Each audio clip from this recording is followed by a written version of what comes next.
रामपुरी निवासी अभिषेक सिंह को बेसिक शिक्षा विभाग में राइट टू एजुकेशन के तहत हो रहे कथित भ्रष्टाचार के खिलाफ आवाज उठाना भारी पड़ गया। अभिषेक का आरोप है कि उन्होंने जन सुनवाई पोर्टल पर रिश्वतखोरी की शिकायत की थी, जिसके बाद खुद को साइबर क्राइम विभाग का बताने वाले कुछ लोग उनके घर पहुंच गए और उन्हें शिकायत वापस लेने की धमकी देने लगे। शिकायतकर्ता अभिषेक सिंह ने बताया कि आरटीई के अंतर्गत बच्चों के एडमिशन के लिए विभाग में गए थे, जहां अधिकारियों ने उनसे पैसों की मांग की। उन्होंने इसकी शिकायत पोर्टल पर की, लेकिन समाधान मिलने की बजाय उनके खिलाफ ही कार्रवाई शुरू कर दी गई।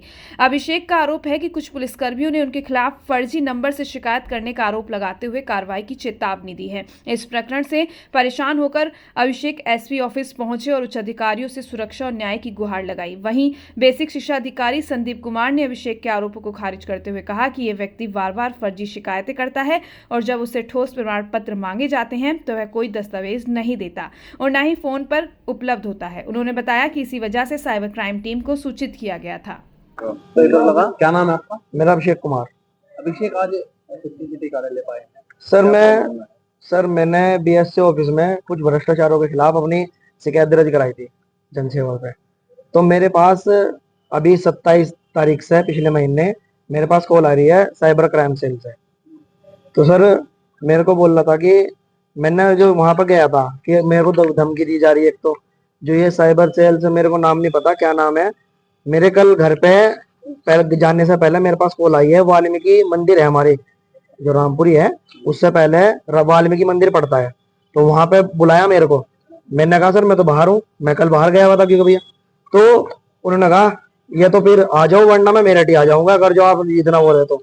आप आ नहीं रहे। मगर सर मैं आ जाऊंगा, कोई इतनी वो तो है नहीं। कंप्लेन मैंने की है, ये शिकायत मैंने डाल ली है सर। तो वे बोल रहे आपके घर वालों को भी तो पता लगना चाहिए। मगर सर घर वालों को पता लगना चाहिए, ये तो कोई बड़ी बात नहीं है सर, कोई बात नहीं, पता लग जाए घर वालों को। तो फिर मेरे पास थोड़ी देर बाद ताऊ जी के लड़के की कॉल आई। वे बोलते हैं अभिषेक साइबर क्राइम से दो दो दो आदमी आए हैं। तो वे बोलते हैं कि आपके भाई ने इसने फेक आईडी से शिकायत दर्ज की है। तो मैंने बात करी, मगर सर फेक आईडी नहीं है सर, मेरी खुद की आईडी है, दोनों नंबर मेरे हैं। तो सर फेक आईडी कहाँ से होगी? और मैं अगर जो ये बोलता कि आईडी किसी और की है तो फिर भी बात है। तो मेरे को धमकी दी गई भाई को, जो बोल के आए वे कि अगर जो शाम के टाइम नहीं आया ये लड़का आपका, तो क्या क्या करे, पूरे भारत में कहीं भी होगा वहीं से उठवा लेंगे हम इसको। किस तरह की शिकायत की थी और कब? सर अभी कुछ दिन पहले मैं भाई के साथ में, दोस्त है अपने अच्छे, तो उनकी लड़की का एडमिशन करवाने के लिए गया था आईटी के तहत। इसमें क्या होता है, गवर्नमेंट कुछ प्राइवेट स्कूल में 1 किलोमीटर दूर के दायरे में लगी सरकार देती है उसका खर्चा। तो सर मैं इसलिए गया था। और जो अंकुर नाम का है जो नीचे बैठते हैं अंकुर, उन्होंने बोला मेरे से इसमें पैसे देने का कुछ मैटर नहीं बैठता सर।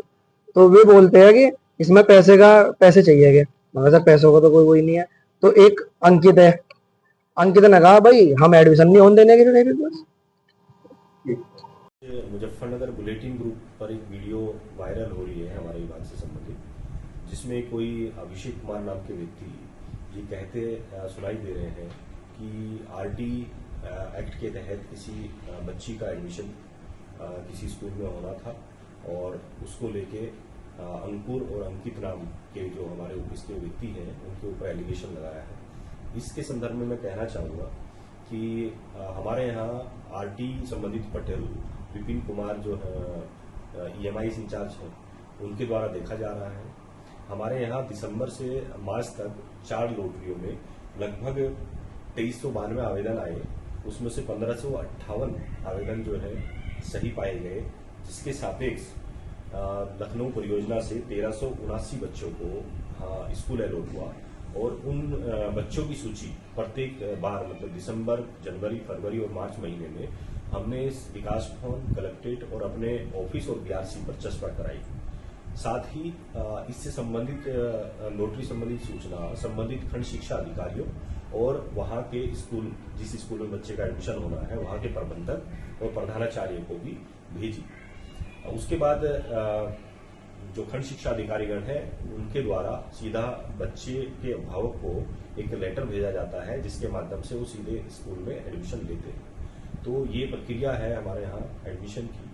फिर भी इसके बाद अगर ये व्यक्ति कहता है कि इस तरह का कोई मामला है, तो किस दिन का ये मामला है और कौन उस बच्ची का नाम क्या है, उसके अभिभावक का क्या नाम है, किस दिन मेरे ऑफिस में आए हैं और उनसे क्या वार्ता हुई है। तो मेरे ऑफिस में पूरे में सीसीटीवी कैमरे मौजूद हैं और वहाँ रिकॉर्डिंग लगी हुई है। इस तरह की घटना अगर हुई है तो मैं पूरी तरह से उसकी जांच करा के संबंधित के खिलाफ कार्रवाई करूँ।